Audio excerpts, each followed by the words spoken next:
Hello and welcome to the 8th and final day of Homebrew MTG's Pre-Brews. All the cards have now officially spoiled, and what a set. So many goodies for pretty much every format, interesting new mechanics, and some of the craziest creatures we have ever seen. As a result, today is going to be a little bit different. We'll start with the cards that I missed from yesterday. As I live in the UK, I inevitably miss some of the spoilers because of the US time difference. Then I'll go through each of the colours, stating their notable commons. It was a common dump today. Ain't nobody got time to go through all of them. Minimal impactful cards, so I'll just be sharing the ones that I feel that are relevant. And of course, I'll be talking about the uncommons and the rares. Yesterday, I mentioned that Wizards had absolutely no chill in regards to their creature types, and they have really outdone themselves today. The first card I have for you is a Porcupine Parrot.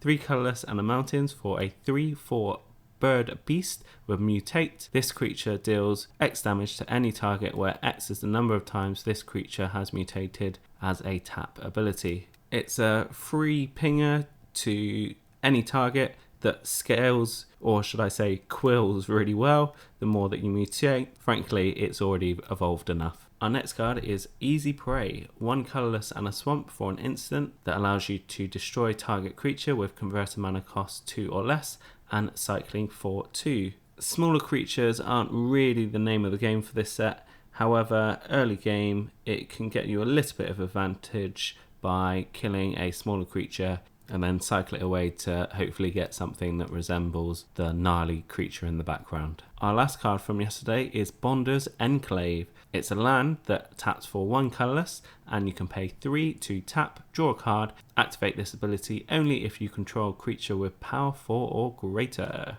Easily achievable in limited and standard for great card draw, and it doesn't sacrifice. EDH will also love this, especially white and colourless decks. I've highlighted the most popular commanders. Any deck running either white or colourless will almost have this as an auto include. Card draw is one of the things that white severely lack, and this is another key piece in restoring that balance.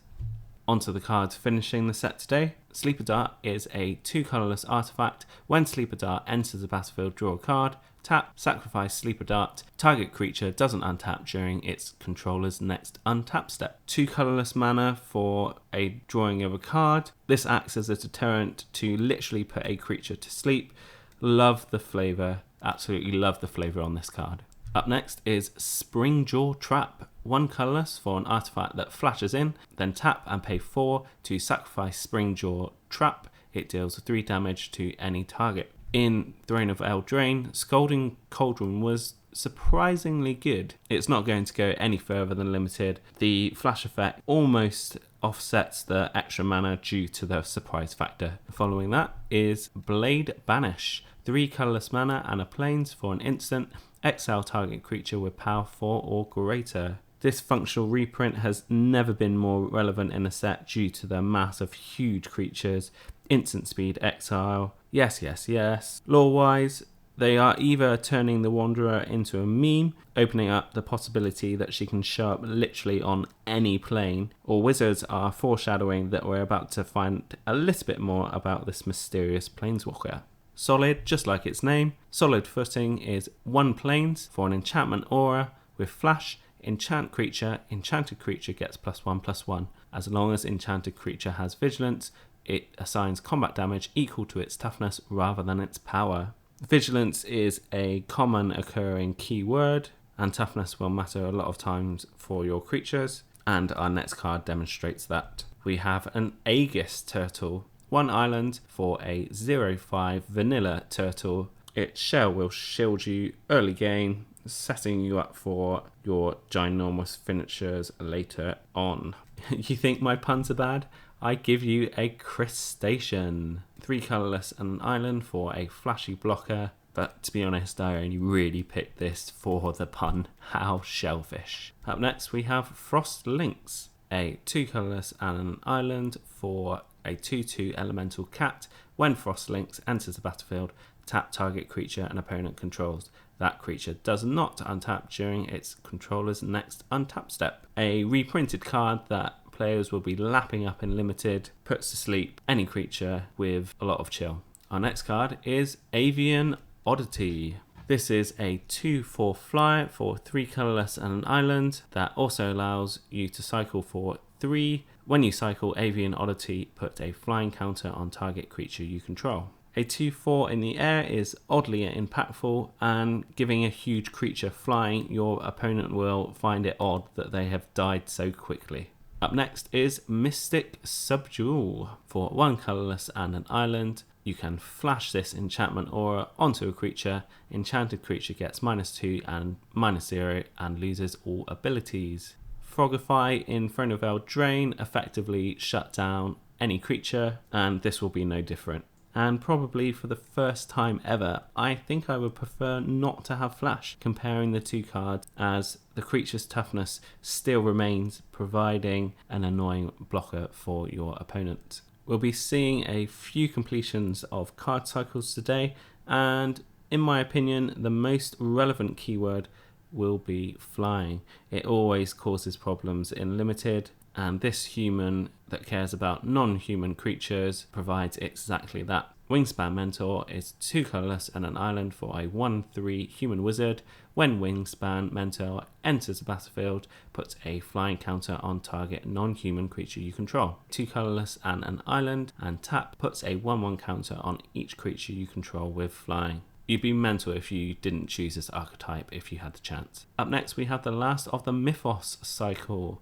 Mythos of a Luna costs 2 colorless and 2 islands. For a sorcery, create a token that's a copy of target permanent. If you pay a mountain and a forest when casting a spell, instead create a token that's a copy of that permanent. Except the token has, when this permanent enters the battlefield, if it's a creature, it fights up to 1 target creature you don't control. Clever Impersonator will see commanded play for the rest of time, and it doesn't even target lands. Then if you're able to pay Gruul colors, you get to fight one of your opponent's creatures with that copy. Super impactful and the perfect representation of each color trait. Great card design. The cards today are mainly looking at Limited, but this one might actually sneak through to other formats. Bone Splitters can be seen as a one-off in some sacrifice decks, and the potential to make this instant speed would be definitely not something that your opponent would agree to. There is a lot of creature removal in this set, and I don't really blame them. And this card, Unlikely Aid, which costs 1 colorless and a swamp, is an instant speed spell that targets 1 creature, providing a +2/+0 boost and giving it indestructible until end of turn. This is unlikely to be relevant every game, but trust me, you will remember it when it is protecting your biggest creature from certain death. Our last monocolored black rare of the set is Hunted Nightmare. 1 colorless and 2 swamp for a 4/5 nightmare with menace. When Hunted Nightmare enters the battlefield, target opponent puts a death touch counter on a creature they control. Doesn't really do it for me. It's meant to be aggro, and a 4/5 menace for 3 mana is a fantastic rate, but by turn 3 or 4 your opponent should at least have 1 other creature, and you'll be giving one of those creatures death touch so that they will be able to block this creature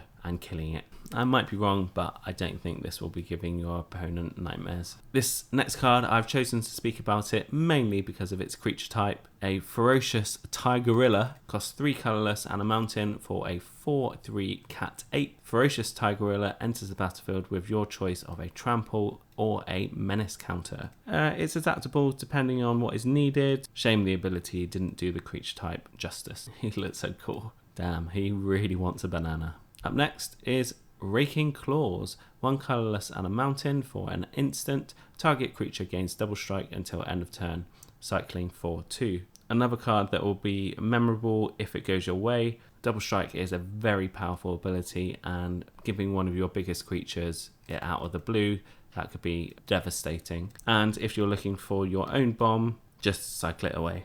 Next up, we have the biggest natural power and toughness creature at common. Greater Sandworm was originally printed in the Amonkhet block. 5 colorless and 2 forests for a 7/7 worm, Greater Salmon can't be blocked by creatures with power 2 or less, cycling for 2. Statistically, the biggest creature that you'll see in the limited format. Up next is one of my favourite commons of the day, Ram-Thru.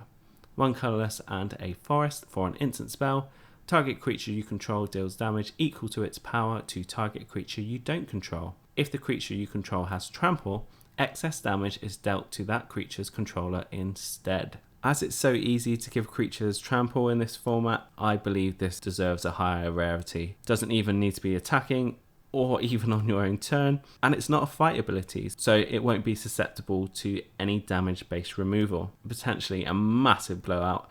I'll be ramming this into a lot of deck. There is usually a scaling creature in most sets. Ivy Elemental is exactly that for X and a forest. It gives you an elemental creature that enters the battlefield with X 1/1 counters on it. This creature is relevant in any point of the game. Your opponents will be green with envy. Next up is the last of the wedge enchantments. We have Titan's Nest. 1 colourless, a swamp, a forest and an island for an enchantment that reads, at the beginning of your upkeep, look at the top card of your library. You may put that card into your graveyard. This will fuel a lot of graveyard strategies. Second ability of exile a card from your graveyard, add a colourless mana, spend this mana only to cast a coloured spell without X in its mana cost. If your graveyard is full up, then you can cast a lot of stuff with this. It's a shame that it's not coloured mana, but still, in Commander, it's improved tenfold. Fill your graveyard up, get casting those big spells. Up next is our last companion of the set. Yorion Sky Nomad is 3 colourless and 2 Azorius hybrid mana for a 4/5 bird serpent. Its deck building limitations are your starting deck contains at least 20 cards more than the minimum deck size. Woof. Well, I don't know what sound the bird serpent makes. It's also flying. When Yorion enters the battlefield, exile any number of other non-land permanents you control and own. Return those cards to the battlefield at the beginning of your next end step. There's a difference between unplayable and can't be played. In Commander, this is the latter. However, in the 99 of some decks, this could be pretty impactful. A whole board flicker. You're going to get a lot of enter the battlefield effects, and give this flash, you're protecting your whole board. Next, we have the last of the ultimatums, Genesis Ultimatum. 2 forests, 3 islands, and 2 mountains for a sorcery spell. Look at the top 5 cards of your library, put any number of permanent cards from among them onto the battlefield, and the rest into your hand.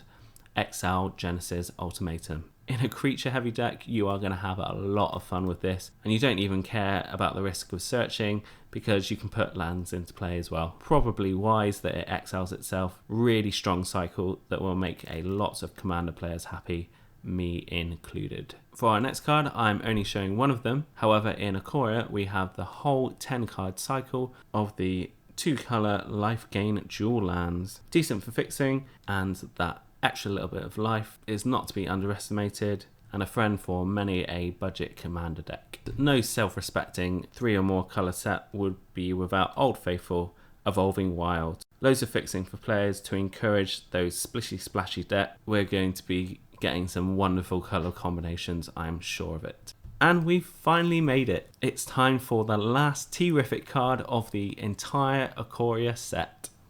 Please don't scold me. I'm really sorry. I couldn't pick one because they're part of a brand new cycle. I give you the Tricycle Lands. Now, I know these aren't everybody's cup of tea, but the first original land cycle in a number of years deserves recognition.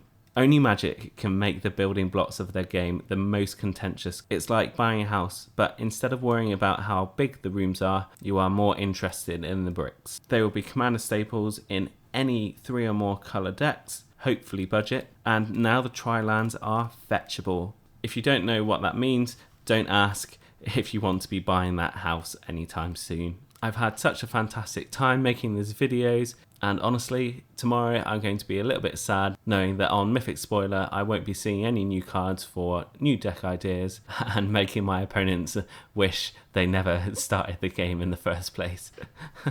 However, don't fret, This series is hopefully the first of many. I have lots of plans for future videos. My next video will be reviewing the commander cards from the pre-con deck, and as always, if you've liked any of my videos so far, please like, subscribe and share. Any suggestions how I can improve, or if you would like to ask any questions about Magic the Gathering, then just pop it down in the comments below. Thank you so much.